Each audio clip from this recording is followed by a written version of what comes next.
Hello, beautiful, badass bosses.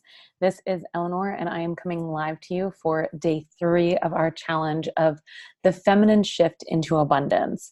Now, I am so excited to be talking with you today, to be going on to day 3. I've loved seeing all of your beautiful engagement and all of the fantastic deep dives into understanding, what abundance you are looking to shift into. How do you define that? And actually thinking about ways that you can start implementing abundant activities into your life. So day 1 was all about, getting clear on that definition of your abundance, how important it is to start to understand what type of abundance you're trying to shift into and really have a singular focus.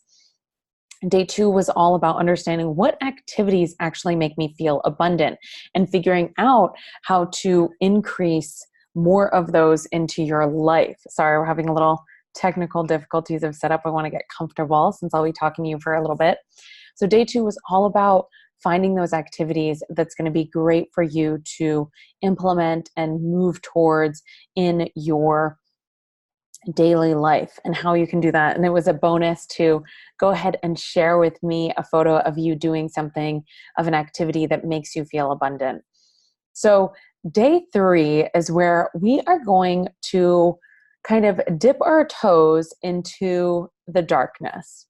Okay. So a really, really important aspect of the work I do with my clients as a financial success coach is number 1, absolutely learning how to interact with your money from a feminine space, grounded in pleasure and your desires.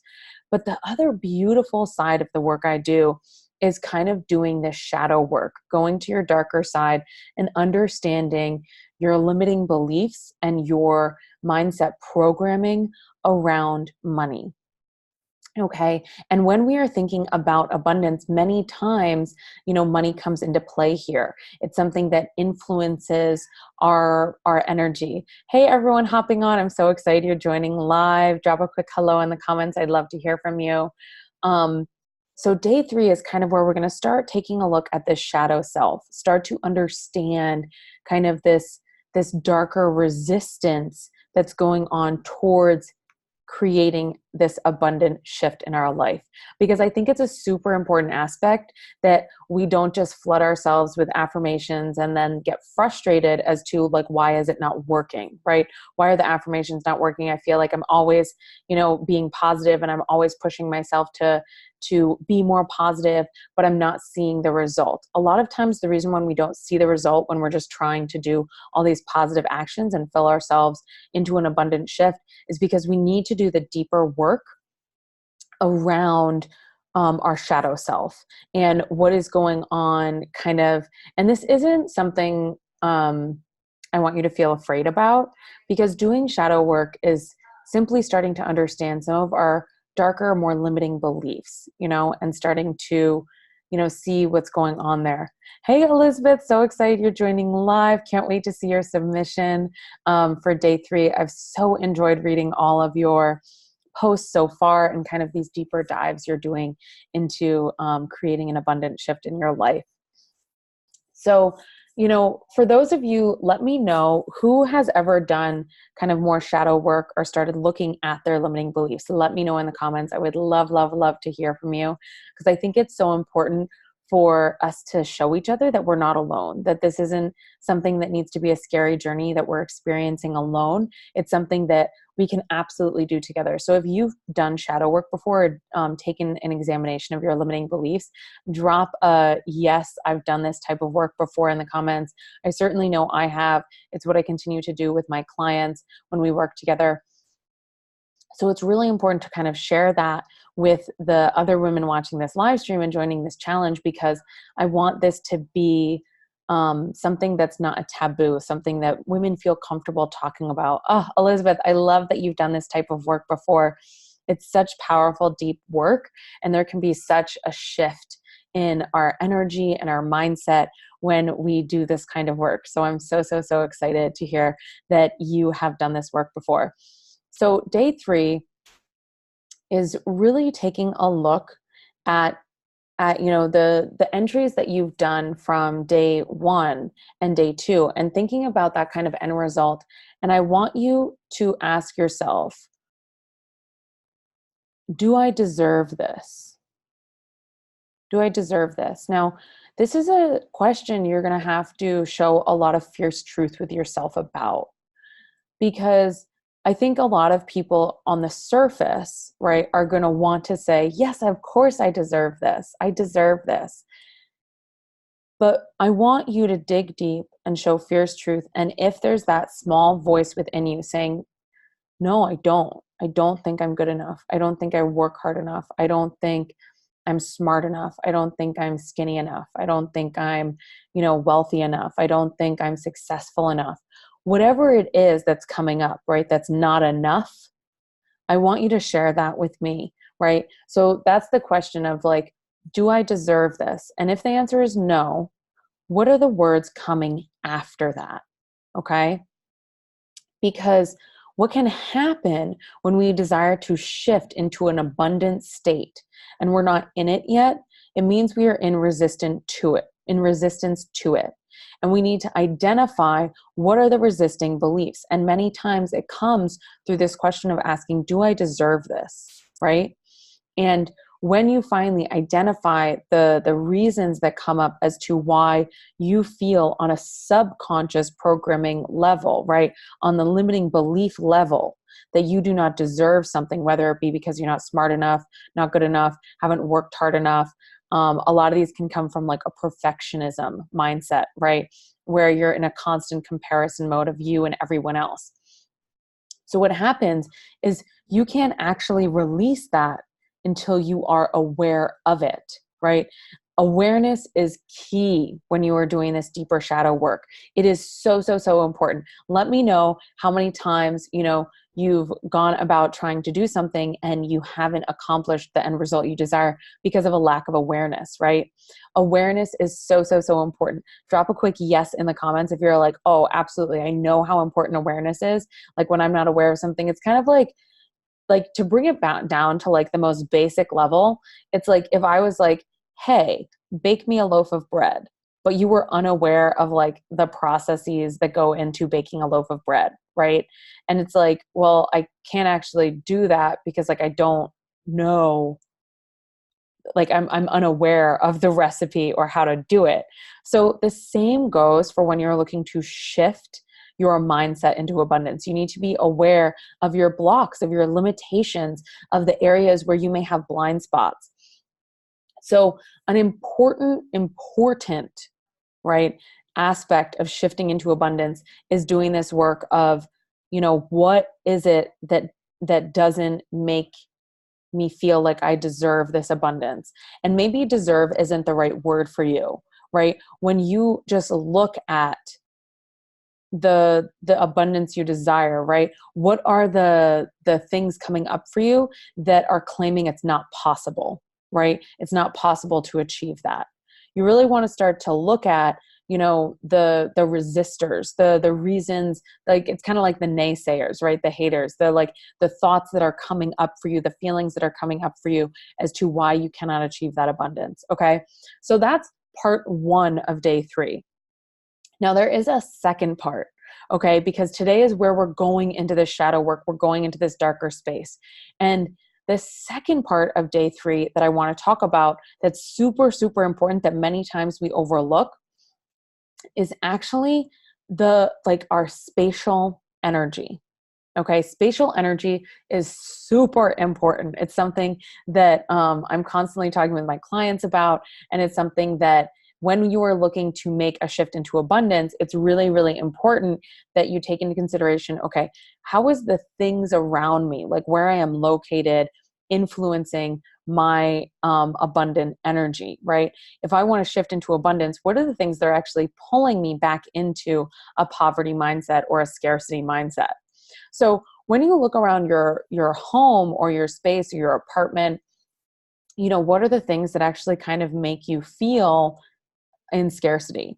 And if you have things coming up right away in your mind, let me know in the comments if you're like, oh my gosh, like I have this my phone charger, I have to like wiggle it or put it in exactly the right way. And that's so frustrating. Or for instance, maybe it's, you have a tea kettle and like an electric tea kettle, and there's like something you have to like fiddle with it to make sure that it's always working appropriately. Or maybe there's something that makes you feel really in lack in your space, right? Maybe it's your comforter or something like that. If you have something that's like, oh my gosh, this thing always makes me feel so frustrated and it makes me feel like I'm in lack, it makes me feel like I'm in scarcity, let me know in the comments, because I'm sure there are things coming to your mind where you're like, gosh, I know that thing. It's like totally like popping up for me all the time in my apartment, in my house. And it's so frustrating. And every single time I see it, it makes me annoyed, right? It brings frustration to me. It makes me think I'm in a scarcity mindset. So this is the second part of day 3. I want you to take a look around your space and think about what pulls you back down into scarcity and lack in your physical environment. Okay, because it's really, really important for you to recognize the importance of your physical environment when it comes to pulling you back down to a certain mindset or energy frequency.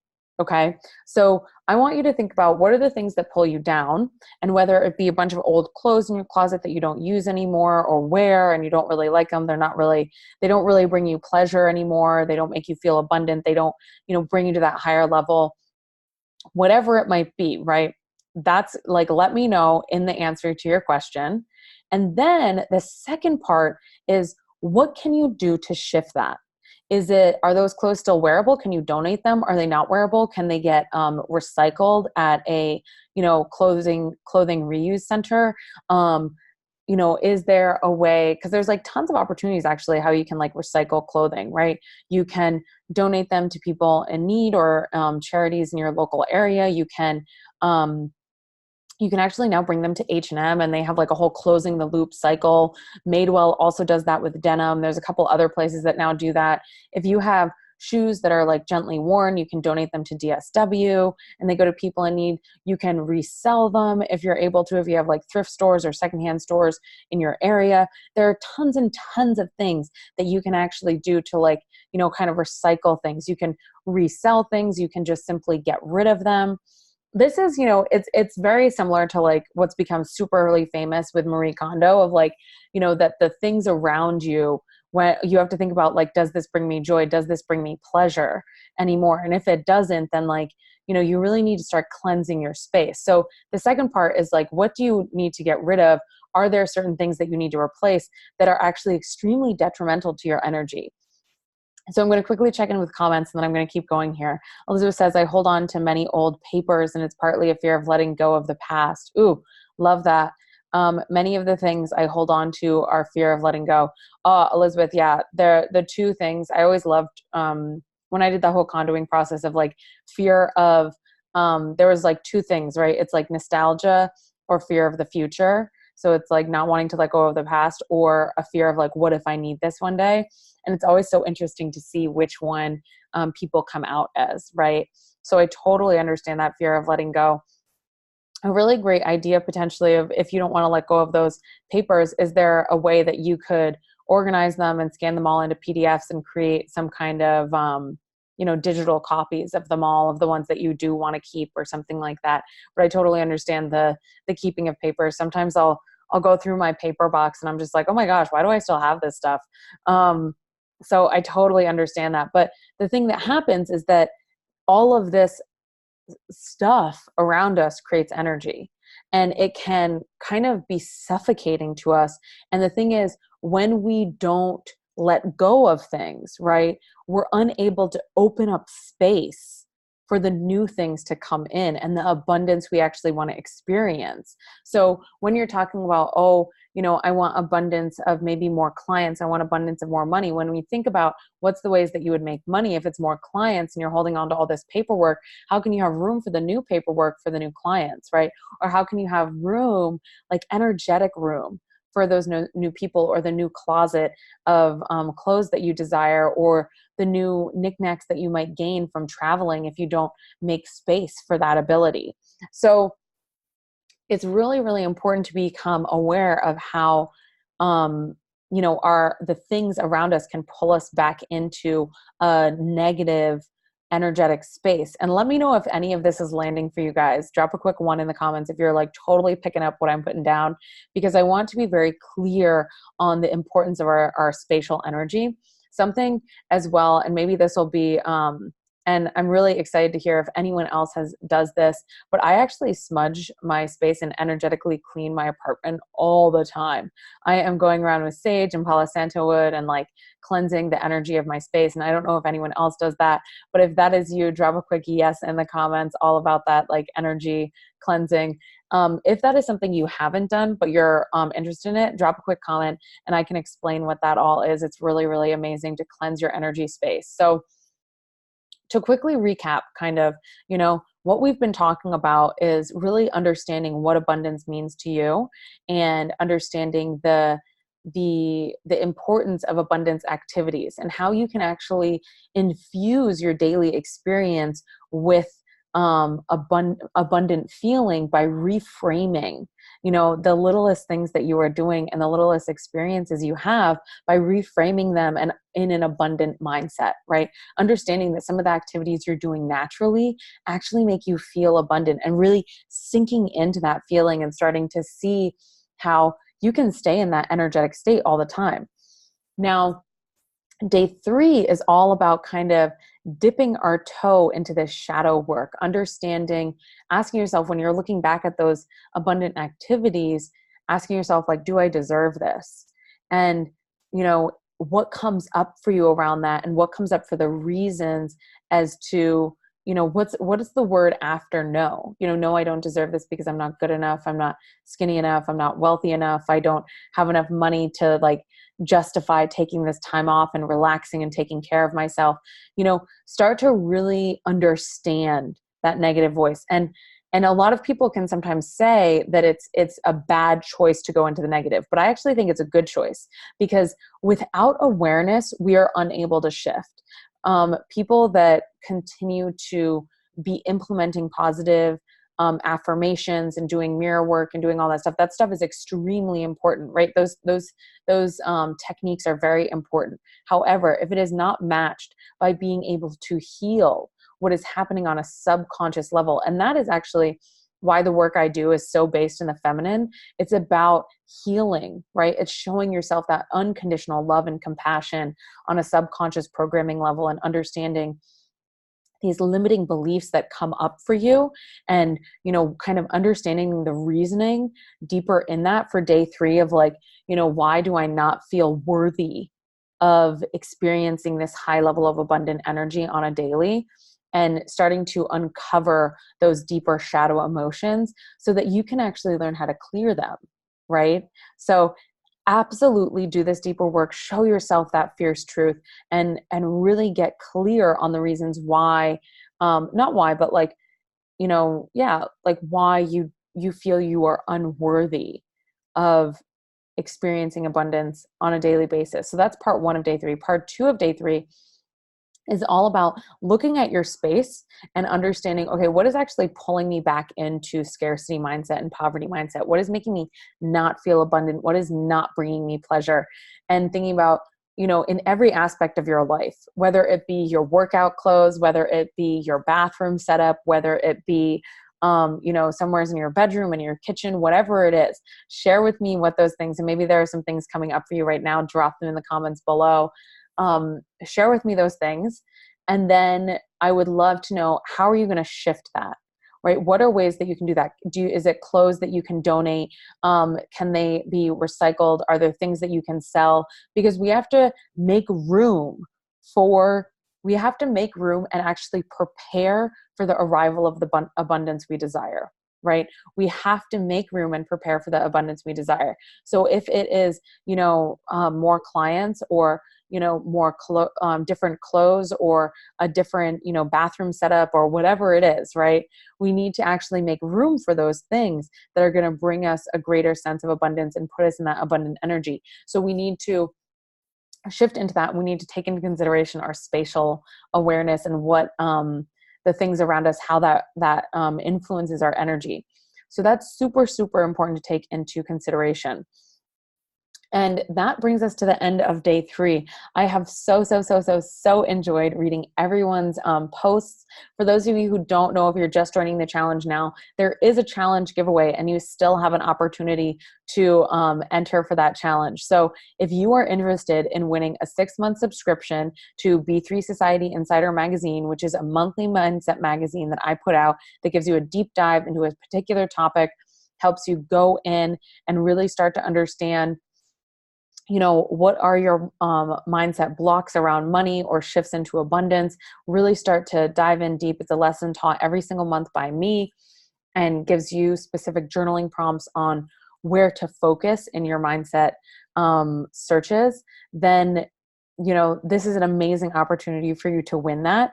There will be one winner. It'll be announced on Monday. And if you submit your answers into B3 Society in written posts for every single day's challenge questions, you will get entered to win. It's going to be a drawing. I'm so excited to be, sharing this amazing resource with a lucky, beautiful, badass boss who is taking this challenge and really committing to it all and like just showing up for herself and the challenge. And, if you want to dive deeper there, then for sure, this is an amazing opportunity for you. For those of you who are able to watch live, I'm so excited you were able to join. If you are interested in taking this all a step further, in learning the techniques around feminine financial management, and it comes to being grounded in your pleasure and your desires, and you want to take this to the next level, I have an amazing opportunity coming up to work with me. I am putting out something brand new.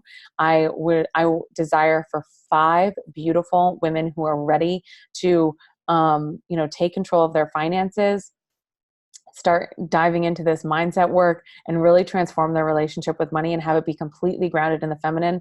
I have 5 spots for women looking to do this brand new work, this brand new program.